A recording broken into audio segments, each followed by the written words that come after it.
Bismillahirrahmanirrahim. Pembahasan kita kali ini adalah tentang aid dari silah yang berupa syibhul jumlah. Jikalau silah daripada isim mausul itu berupa syibhul jumlah, apakah selalu harus ditakdirkan sebagai mubtada yang dibuang? Sebagaimana pada pembahasan sebelumnya, bahwa aid dari isim mausul itu harus selamanya ada. Jadi di sini wajib ada. Baik aid itu tampak di dalam penulisan, dalam hal ini berupa dhamir baris, ataupun aid itu tidak tampak di dalam penulisan sehingga harus ditakdir, sehingga di sini masuk dalam kategori aid yang berupa dhamir mustatir.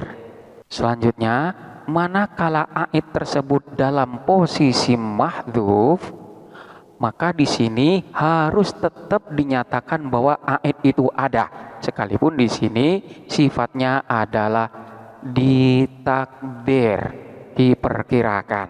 Seperti ketika silah itu berupa jumlah, baik jumlah ismiyah maupun fi'liyah, di mana pada silah tersebut harus terdapat aid. Seperti lafadz ra'aitu ar-rajula alladzi akramtuhu. Ro'a itu melihat siapa saya, ar-rajula kepada seorang laki-laki, alladzi yang akramtu memuliakan siapa aku, hu kepada alladzi. Lafaz akramtu ini adalah merupakan silah daripada isim mausul alladzi, di mana pada silah tersebut harus terdapat aid. Dalam hal ini aidnya berkedudukan sebagai maf'ul bih. Dan karena memang aidnya di sini tampak di dalam penulisan, maka aid itu masuk dalam kategori aid yang berupa dhamir baris. Begitu juga manakala silahnya berupa jumlah ismiyah, seperti lafadz ra'aitu ar-rajula alladzi huwa qaimun. Ra'aitu melihat siapa saya, ar-rajula kepada seorang laki-laki, alladzi yang huwa adapun dia itu alladzi qaimun ialah berdiri. Di sini silahnya berupa jumlah ismiyah, di mana aidnya dalam susunan ini berkedudukan sebagai sodrus silah, yaitu sebagai permulaan dari silah yang berkedudukan sebagai mubtada. Manakala silahnya di sini berbentuk jumlah, maka bisa jadi aidnya itu mudah kita temukan karena memang biasanya tampak di dalam penulisan. Namun manakala silahnya itu berupa syibhul jumlah, apakah aidnya di sini harus tetap dinyatakan ada sekalipun tidak tampak di dalam penulisan, atau dinyatakan tidak ada? Seperti halnya ketika kita mengatakan ra'aitu ar-rajula alladzi fil baiti. Ra'aitu melihat siapa saya, ar-rajula kepada seorang laki-laki, alladzi yang fil baiti ada di dalam rumah. Di sini yang tampak adalah fil baiti, yaitu susunan jar majrur, dan di sini tidak terdapat aid. Apakah di sini memang harus terdapat aid sekalipun aidnya itu ditakdirkan, ataukah tidak perlu? Cukup keberadaan lafadz fil baiti ini sudah dinyatakan memberikan makna yang sempurna, karena memang sudah dapat difahami. Ketika silah itu berbentuk syibhul jumlah, maka dalam hal ini terdapat perbedaan pendapat di kalangan ulama terkait apakah memang aid itu harus tetap ada ataukah tidak diperlukan. Menurut pendapat ulama Basrah, mereka menyatakan bahwa syibhul jumlah ini tidak dapat berdiri sendiri sebagai silah, kecuali manakala ada sesuatu yang ditakdirkan, ada sesuatu yang dikira-kira. Sehingga biasanya ketika syibhul jumlah itu menjadi silah, ulama Basrah ini mentakdirkan dhamir yang menjadi aidnya, di mana dhamir ini posisinya adalah sebagai mubtada. Sebagaimana contoh tadi ketika dikatakan ra'aitu alladzi fil baiti. Ra'aitu melihat siapa saya, alladzi kepada orang, fil baiti yang ada di dalam rumah. Yang tampak di dalam susunan ini hanyalah isim mausul beserta syibhul jumlah yang berupa jar majrur, di mana di sini tidak terdapat aid. Maka menurut ulama Basroh, fil baiti yang merupakan syibhul jumlah ini tidak dapat berdiri sendiri sebagai silah. Dia selalu butuh kepada kalimat yang ditakdirkan, di mana kalimat tersebut nantinya akan menjadi aid yang posisinya sebagai mubtada. Sehingga manakala ditakdirkan, maka lafadznya akan berupa ra'aitu alladzi huwa fil baiti. Ra'aitu melihat siapa saya, alladzi kepada orang, huwa yang adapun dia, alladzi fil baiti ialah berada di dalam rumah. Sehingga di dalam susunan ini lafadz fil baiti adalah kedudukannya sebagai khobar dari aid yang berkedudukan sebagai mubtada yang ditakdirkan. Sehingga pada hakikatnya yang menjadi silah itu bukan hanya fil baiti ini saja, melainkan berupa jumlah ismiyah di mana mubtada'nya ditakdirkan yang berbentuk dhamir yang menjadi aidnya. Ini adalah pendapat yang pertama dari ulama Basroh.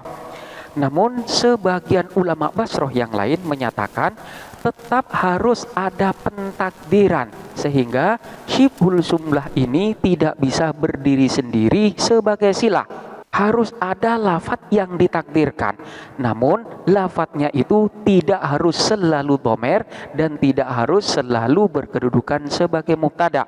Bisa berupa lafadz yang lain, di mana keberadaan daripada syibhul jumlah ini masih terkait dengan lafadz yang dibuang tersebut. Lafadz yang ditakdirkan ini bisa berupa kalimat isim, bisa pula berupa kalimat fi'il. Isim ataupun kalimat fi'il inilah nanti yang akan terkait dengan syibhul jumlah yang di dalam susunan ini berupa susunan jar majrur. Manakala berupa kalimat isim, bisa berupa lafadz kainun, bisa berupa lafadz maujudun, bisa berupa lafadz thabitun, atau bisa berupa lafadz hasilun, atau bisa berupa lafadz yang lain yang memang maknanya cocok di dalam susunan kalimat yang ada.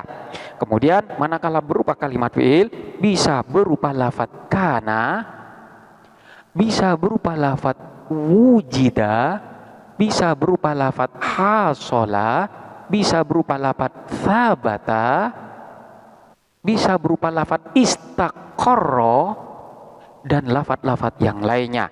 Jadi lafadz yang ditakdirkan itu tidak harus berupa dhamir yang mana nanti kedudukannya sebagai mubtada, bisa berupa kalimat yang lain selain dhamir. Sehingga nantinya keberadaan daripada dhamir yang terkandung di dalam lafadz-lafadz yang ditakdirkan itu bukan sebagai mubtada, namun hanya sekedar sebagai aid saja yang maknanya kembali kepada isim mausul. Dari dua pendapat ini terdapat kesamaan, yaitu bahwa syibhul jumlah tidak dapat berdiri sendiri sebagai silah, melainkan harus terdapat lafadz yang ditakdir, di mana lafadz tersebut nantinya akan berkaitan erat dengan syibhul jumlah yang terdapat di dalam susunan tersebut. Kita ambil contoh di dalam susunan ini, di mana lafadz yang ditakdirkan bukan berupa dhamir, melainkan berupa lafadz yang lain. Contohnya, seperti ketika lafadz yang dibuang tersebut berbentuk kalimat fi'il. Katakanlah yang ditakdir adalah berupa lafadz kana. Ra'aitu melihat siapa saya, alladzi kepada orang, kana yang ada. Siapa dia, alladzi fil baiti di dalam rumah. Maka di dalam susunan ini terdapat aid yang tersimpan di dalam lafadz kana, di mana aid tersebut maknanya kembali kepada alladzi.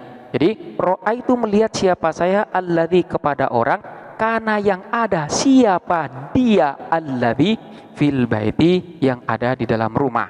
Jadi di sini lafadz fil baiti yang merupakan jar majrur bukan merupakan silah secara langsung daripada lafadz alladzi, melainkan fil baiti ini masih terkait dengan lafadz yang dibuang, yaitu yang berupa lafadz kana. Ini manakala lafadz yang ditakdir itu adalah berupa kalimat fiil. Namun manakala lafadz yang ditakdir itu berupa kalimat isim, baik berupa lafadz kainun, lafadz maujudun, tsabitun ataupun hasilun, maka semua kedudukan daripada lafadz-lafadz yang dibuang itu adalah sebagai khobar dari mubtada yang dibuang, di mana mubtadanya tersebut berupa dhamir yang berkedudukan sebagai mubtada. Katakanlah di sini lafadz yang ditakdir adalah berupa lafadz kainun, maka nanti akan menjadi ra'aitu alladzi. Ra'aitu melihat siapa saya, alladzi kepada orang, kainun ialah ada, fil baiti di dalam rumah. Lafadz kainun sebagai khobar dari mubtada yang dibuang, di mana mubtadanya berupa lafadz huwa, dan huwa inilah yang nantinya menjadi aid yang maknanya kembali kepada lafadz alladzi. Jadi lengkapnya adalah ra'aitu alladzi huwa kainun fil baiti. Ra'aitu melihat siapa saya, alladzi kepada orang, huwa adapun dia, alladzi kainun ialah ada, fil baiti di dalam rumah. Sama dengan ketika lafadz yang ditakdir itu berupa kalimat fi'il, yaitu kana, maka fil baiti sebagai syubhul jumlah ini bukan merupakan silah dari alladzi, melainkan silahnya adalah berupa jumlah ismiyah, yang pada jumlah ismiyah itu terdapat dhamir yang menjadi aid daripada isim mausul. Sementara jar majrur di sini masih berkaitan dengan lafadz kainun yang ditakdir tersebut.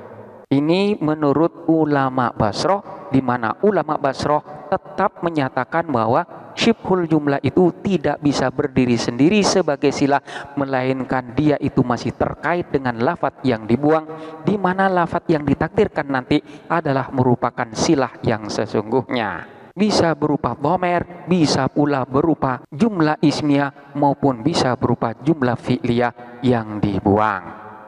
Selanjutnya pendapat dari ulama Kufah.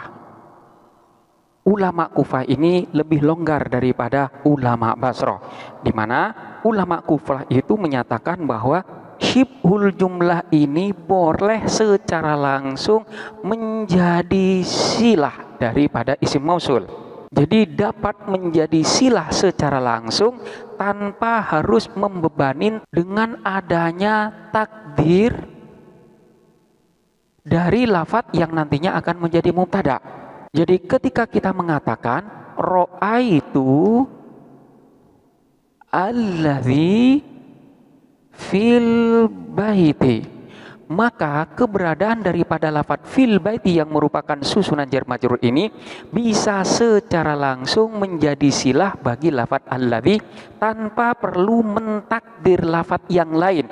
Jadi fil baiti ini secara langsung menjadi silah daripada alladzi, karena makna daripada lafadz fil baiti ini sudah cukup untuk menghubungkan dengan isim mausulnya, yaitu maknanya kembali kepada lafadz alladzi. Jadi fil baiti di samping sebagai silah, dia juga maknanya merupakan aid yang nantinya kembali kepada alladzi. Jadi ra'aitu melihat siapa saya, alladzi kepada orang, fil baiti yang ada di dalam rumah. Siapa yang ada di dalam rumah itu? Alladzi. Ini menurut ulama Kufah. Jadi tidak perlu membayangkan adanya kalimat yang ditakdir. Cukup jar majrur inilah yang bisa secara langsung menjadi silah isim mausul tersebut. Ini manakala syibhul jumlahnya berupa susunan jar majrur. Lalu bagaimana manakala syibhul jumlahnya di sana berupa dzaraf? Apakah juga sama dengan yang terjadi ketika silahnya berupa susunan jar majrur? Menurut ulama Basroh sama, yaitu tetap harus ada lafadz yang ditakdir, di mana lafadz yang ditakdir itulah yang menjadi silah sesungguhnya. Namun menurut ulama Kufah sama pendapatnya, yaitu dzaraf inilah yang nantinya dapat langsung menjadi silah daripada isim mausul. Jadi menjadi silah sekaligus maknanya menjadi aid yang kembali kepada isim mausul. Contohnya seperti lafaz ra'aitu alladzi inda Zaidin. Inda Zaidin ini adalah susunan dhorof dan madrufnya. Jadi ra'aitu melihat siapa saya, alladzi kepada orang, inda Zaidin yang ada di sisi Zaid. Menurut ulama Basroh, inda Zaidin ini tidak bisa secara langsung menjadi silah karena inda Zaidin yang merupakan dhorof tidak bisa menjadi silah secara mandiri. Harus ditakdirkan lafaz yang dibuang, di mana lafaz tersebut adalah merupakan silah yang sesungguhnya. Takdirannya bisa berupa lafaz ra'aitu alladzi huwa inda Zaidin atau ra'aitu alladzi kana inda Zaidin atau ra'aitu alladzi huwa kainun inda Zaidin. Ra'aitu melihat siapa saya, alladzi kepada orang, huwa yang adapun dia, alladzi inda Zaidin ialah berada di sisinya Zaid. Kemudian ra'aitu alladzi kana inda Zaidin. Ra'aitu melihat siapa saya, alladzi kepada orang, kana yang ada siapa dia, alladzi inda Zaidin ialah berada di sisinya Zaid. Kemudian ra'aitu alladzi huwa kainun. Ra'aitu melihat siapa saya, alladzi kepada orang yang huwa adapun dia, alladzi kainun ialah berada inda Zaidin di sisi Zaid. Jadi huwa kainun ini adalah merupakan jumlah ismiyah yang menjadi silah daripada alladzi, di mana inda Zaidin masih terkait maknanya dengan lafaz kainun. Demikian pula ketika yang ditakdir adalah lafaz kana, maka ra'aitu alladzi kana ini menjadi silah yang ditakdir, di mana inda Zaidin masih terkait dengan lafaz kana. Demikian pula ketika yang ditakdir itu adalah dhamir huwa yang nantinya berkedudukan sebagai mubtada, maka inda Zaidin itu berkedudukan sebagai khobar daripada lafaz huwa. Ini menurut pendapat ulama Basroh. Namun ulama Kufah menyatakan bahwa inda Zaidin ini bisa secara langsung menjadi silah dari isim mausul. Jadi ra'aitu alladzi inda Zaidin. Ra'aitu melihat siapa saya, alladzi kepada orang, inda Zaidin yang ada di sisi Zaid. Dia sebagai silah sekaligus maknanya sebagai aib yang kembali kepada alladzi. Demikianlah penjelasan tentang aid yang berada pada silah, di mana silahnya tersebut berbentuk syibhul jumlah. Selanjutnya silakan dipelajarin dengan seksama dan sampai jumpa pada pembahasan berikutnya.